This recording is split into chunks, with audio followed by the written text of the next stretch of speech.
Friends, welcome to the Raj academy.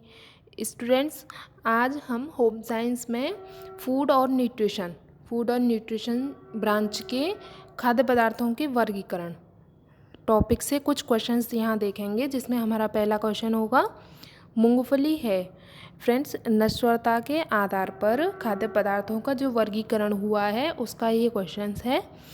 क्या question है हमारा? मूंगफली है। मूंगफली कौन सा खाद्य पदार्थ है? ऑप्शन ए नश्वर, ऑप्शन बी अर्धनश्वर, ऑप्शन सी अनश्वर और ऑप्शन डी उपर्युक्त में से कोई नहीं। तो यहाँ हम जानेंगे फ्रेंड्स कि नश्वरता के आधार पर खाद्य पदार्थों को कितने वर्गों में विभाजित किया गया है।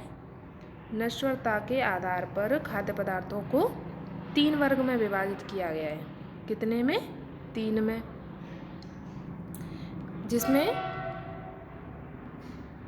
जिसमें हमारा पहला है नश्वर, दूसरा है अर्धनश्वर और तीसरा है अनश्वर। क्लियर? नश्वर खाद्य पदार्थ वो खाद्य पदार्थ होते हैं जो बहुत जल्दी नष्ट होते हैं। बहुत जल्दी नष्ट कौन से होते हैं? जो खाद्य पदार्थ मोस्टली 1 दिन में 2 दिन में खराब हो जाएं। नष्ट होना यानी कि खराब होना, 1 से 2 दिन में ही खराब हो जाएं वो खाद्य पदार्थ, वो नश्वर खाद्य पदार्थ में रखे जाएंगे। उसमें कौन से खाद्य पदार्थ आएंगे? जल्दी खाद्य पदार्थ कौन से खराब होते हैं फ्रेंड्स? जो प्रोटीन युक्त खाद्य पदार्थ होते हैं ना, जिनमें प्रोटीन की मात्रा अधिक रहती है, वो सबसे जल्दी खराब होते हैं। जैसे दूध, अंडा, ठीक है, ये 1 से 2 दिन ही चलते हैं ना, ज़्यादा दिन नहीं चल पाते ना। तो ये नश्वरता के आधार पर नश्वर खाद्य पदार्थ की श्रेणी में आएंगे। क्लियर? और यहाँ एक कॉन्सेप्ट यह भी माना देख सकते हैं कि जिस खाद्य पदार्थ में पानी की मात्रा अधिक रहेगी वो खाद्य पदार्थ जल्दी खराब होता है। ठीक है। और दूसरा हमारा क्या है? अनश्वर। दूसरा क्या है? अनश्वर। अनश्वर में अर्धनश्वर खाद्य पदार्थ में जो खाद्य पदार्थ कुछ समय तक चल जाए, ठीक है, कुछ समय तक खराब नहीं हो, जैसे 7 दिन तक, 15 दिन तक, ठीक है, 15 दिन तक लगभग जो हमारे खाद्य पदार्थ खराब नहीं हो, वो कौन से खाद्य पदार्थ होंगे? अर्धनश्वर। अर्धनश्वर में कौन कौन से खाद्य पदार्थ आएंगे? जैसे आलू लेके रख लिए हमने घर में, तो वो जल्दी ख़राब नहीं होते ना, लगभग सप्ताह भर, महीना भर इतना तो चल ही जाते हैं ना। जैसे यहाँ एक क्वेश्चन है, ये बताइए, जैसे आगरा से पेठा मंगाया, ठीक है, तो ये कौन से खाद्य पदार्थ में आएगा? ये बताओ, नश्वर में आएगा या अर्धनश्वर में आएगा या अनश्वर में आएगा? मिठाई, लड्डू, पेड़ा, आलू, है ना, ये सब किस में आएंगे? अर्धनश्वर में, क्योंकि इन्हें हम कुछ 10-15 दिन तक, 8 दिन तक, है ना, ये स्टोर कर सकते हैं। जिस खाद्य पदार्थ को हम कुछ समय के लिए स्टोर कर लें तो कौन से में आएंगे? वो अर्धनश्वर में। जैसे बादाम हो गई, मूंगफली हो गई, है ना, इन्हें हम पूरा सालों साल सुरक्षित नहीं रख सकते, क्योंकि इनके स्वाद में जो है अंतर हो जाता है। ठीक है। तो ये कौन से खाद्य पदार्थ हैं? ये हैं अर्धनश्वर। तीसरा हमारा क्या है? अनश्वर। अनश्वर खाद्य पदार्थ में वे खाद्य पदार्थ आएंगे जो अधिक समय तक खराब नहीं होते, जिसमें पानी की मात्रा 10-12% ही रहती है। वो खाद्य पदार्थ किस में आएंगे? वो आएंगे अनश्वर में। जैसे कि अनाज स्टोर करके रख लेते हैं, है ना, जो साल भर के लिए, जैसे अचार रख लिया, जो साल भर के लिए हम प्रिजर्व करके रख लेते हैं चीज़ों को, वो किस में आएंगे? अनश्वर में। तो यहाँ हमने ये देख लिया है कि नश्वरता के आधार पर तीनों वर्गीकरण देख लिए हैं हमने, नश्वर, अर्धनश्वर और अनश्वर। क्लियर? नेक्स्ट क्वेश्चन होगा उद्गम के आधार पर खाद्य पदार्थों को कितने वर्गों में वर्गीकृत किया गया है? उद्गम के आधार पर खाद्य पदार्थों को कितने वर्गों में वर्गीकृत किया गया है? Option A 5, option B 7, option C 2, option D 3। उद्गम के आधार पर, उद्गम मतलब, उद्गम का मतलब क्या होता है, मतलब उगना, ठीक है, ऐसे लगाइए। तो एक तो होता है प्राणिज और दूसरा कौन सा है, वानस्पतिक। प्राणिज खाद्य पदार्थ जो हमें प्राणियों से मिलते हैं, जैसे अंडा, दूध, मांस, है ना, ये प्राणिज। और वानस्पतिक जो हमें वनस्पतियों से प्राप्त हों, वो वानस्पतिक खाद्य पदार्थ हो गए ना। तो उद्गम के आधार पर, उद्गम के आधार पर खाद्य पदार्थों को कितने भागों में वर्गीकृत किया है। राइट आंसर क्या होगा, राइट आंसर होगा हमारा सेकंड, थर्ड राइट आंसर होगा, क्योंकि कितने भागों में वर्गीकृत किया है, 2 भागों में। नंबर 1 प्राणिज और नंबर 2 वानस्पतिक, ठीक है। कितने भागों में, 2 भागों में, प्राणिज और वानस्पतिक। नेक्स्ट क्वेश्चन होगा हमारा, नेक्स्ट क्वेश्चन है ऊर्जा देने वाले खाद्य पदार्थ हैं। ऊर्जा देने वाले खाद्य पदार्थ कौन कौन से हैं। ऊर्जा हमें किस खाद्य पदार्थ से मिलती है। Option A carbohydrate, option B protein, option C वसा, यहाँ वसा है फ्रेंड्स, ऑप्शन सी वसा,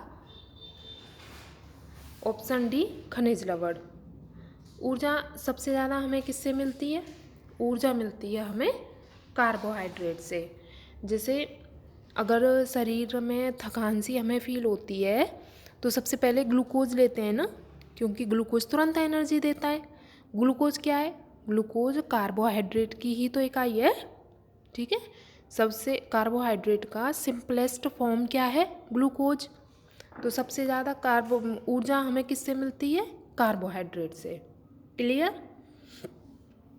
और प्रोटीन, प्रोटीन क्या करता है, प्रोटीन का काम बॉडी बिल्डिंग है, शरीर में होने वाली टूट फूट की मरम्मत करना। टूट फूट का मतलब ऐसा नहीं है कि कोई शरीर में सामान रखा है उसमें टूट फूट हो रही है, जैसे कुर्सी टूट जाती है उस तरह। टूट फूट का मतलब है कि शरीर में जो कोशिकाएं, जो हमारी क्रियाएं चलती हैं ना, जैसे फेफड़े अपना काम कर रहे हैं, हृदय अपना काम कर रहा है, पाचन तंत्र अपना काम कर रहा है, किडनी अपना काम कर रही हैं, तो इन सभी क्रियाओं के लिए ऊर्जा की ज़रूरत रहती है ना। और ये सेल जो हैं हर सेकंड पे, हर मिनट में ये टूटती रहती हैं, टूटती हैं, बनती हैं, है ना, मरती रहती हैं ना। तो उन सब के आगे निर्माण के लिए हमें किसकी ज़रूरत रहती है, हमें ज़रूरत रहती है प्रोटीन की।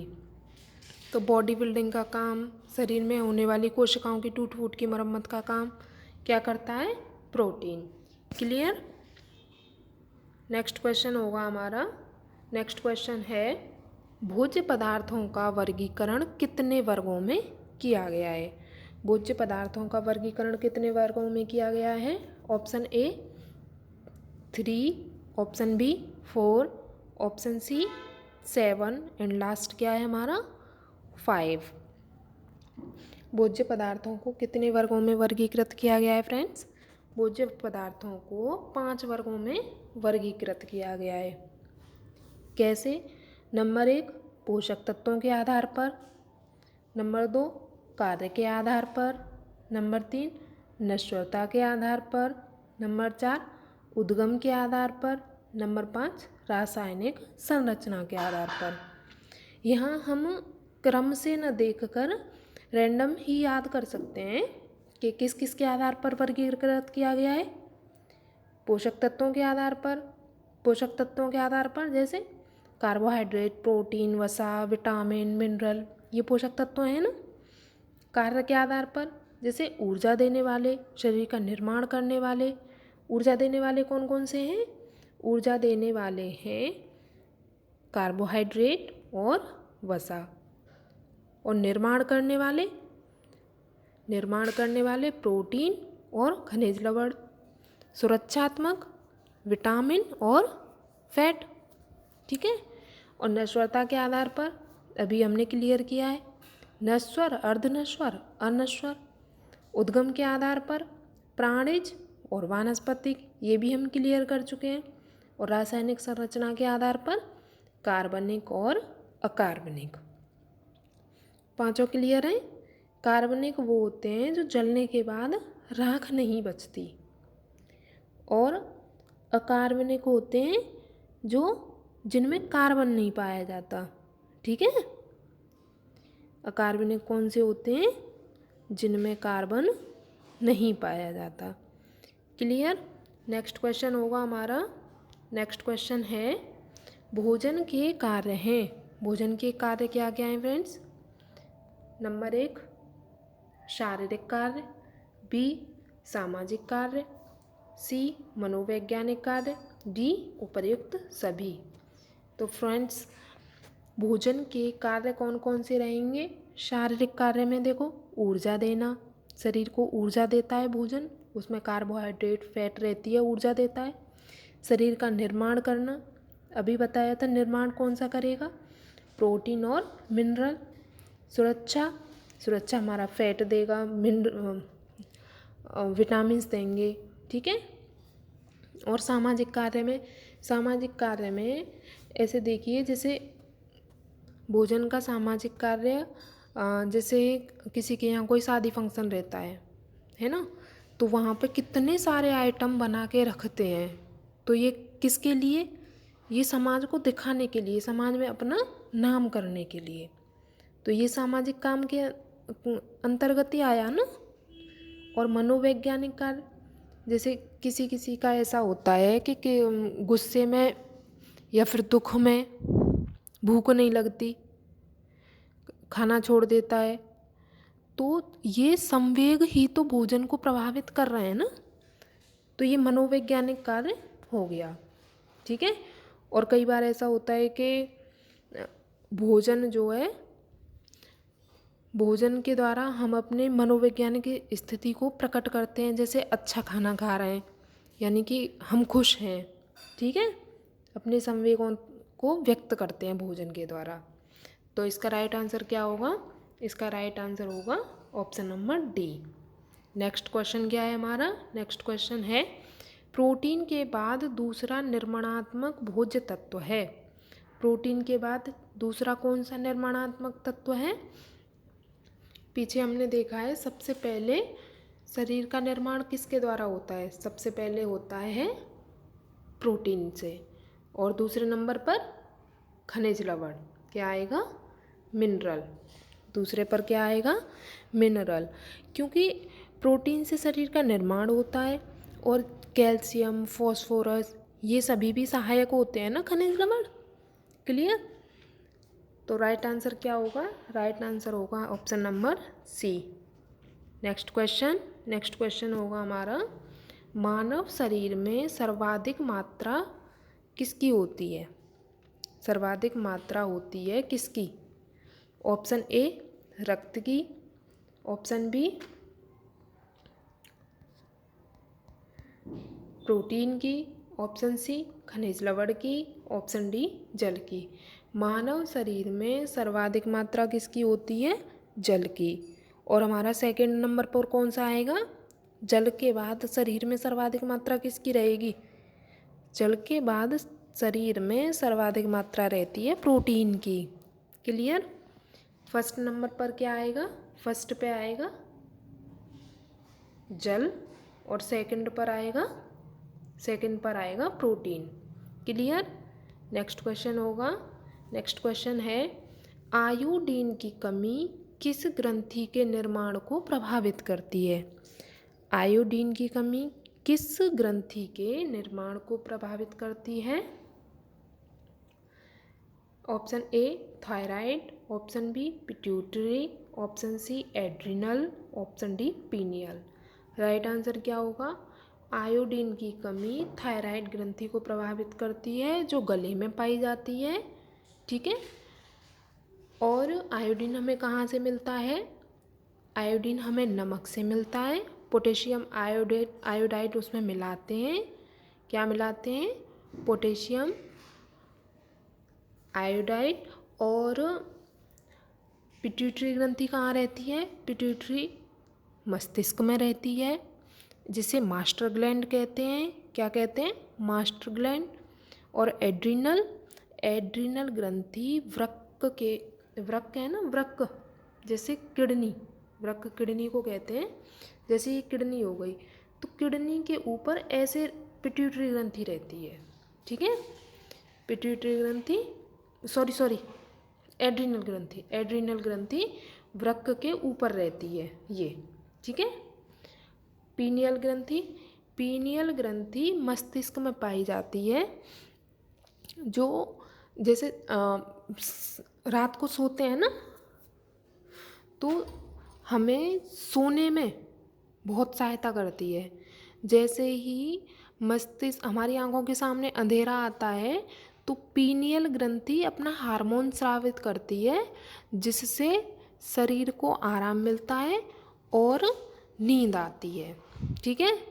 अच्छा, ये बताइए कि अगर आप मोबाइल चला रहे हो शाम को, मतलब रात को सोने से पहले, तो नींद क्यों नहीं आती? नींद इसलिए नहीं आती क्योंकि आँखों के सामने रहता है उजाला, तो पीनियल ग्रंथि को पता ही नहीं चलता कि रात हो गई है, सोना है। इसलिए सोने से पहले मोबाइल को अलग रखो, क्योंकि अगर आँखों के सामने अंधेरा होगा तो पीनियल ग्रंथि को पता चलेगा कि रात हो गई है, सोना है। ठीक है। तो इसका राइट आंसर हमारा क्या था? इसका राइट आंसर था option number A. Next question होगा ऊर्जा देने वाले खाद्य पदार्थ हैं। ऊर्जा देने वाले खाद्य पदार्थ कौन से हैं? वसा और प्रोटीन, ऑप्शन बी वसा और कार्बोहाइड्रेट, ऑप्शन सी वसा और खनिज लवण, ऑप्शन डी प्रोटीन और कार्बोहाइड्रेट। ऊर्जा हमें किस किस खाद्य पदार्थ से मिलती है? प्रोटीन से हम कभी ऊर्जा नहीं लेते। ठीक है। और खनिज लवण से ऊर्जा नहीं मिलती।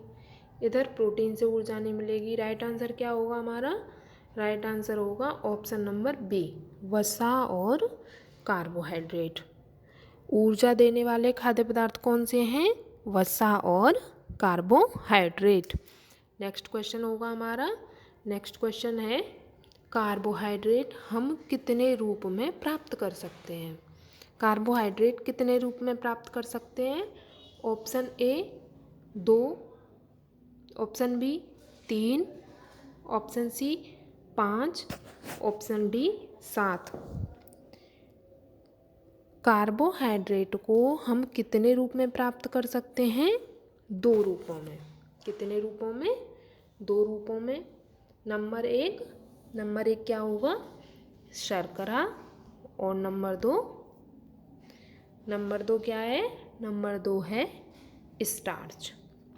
शर्करा हमें मीठे खाद्य पदार्थों से मिलती है और स्टार्च मिलता है हमें। स्टार्च किससे मिलेगा? जैसे गेहूँ से, चावल से, ठीक है, अनाज से स्टार्च मिलेगा, और शर्करा मीठे खाद्य पदार्थों से। क्लियर? तो फ्रेंड्स, आज हम अपनी क्लास को यहीं स्टॉप करते हैं। अगर आपकी कोई क्वेरी हो तो आप कमेंट बॉक्स में पूछ सकते हैं। Thank you. Bye bye.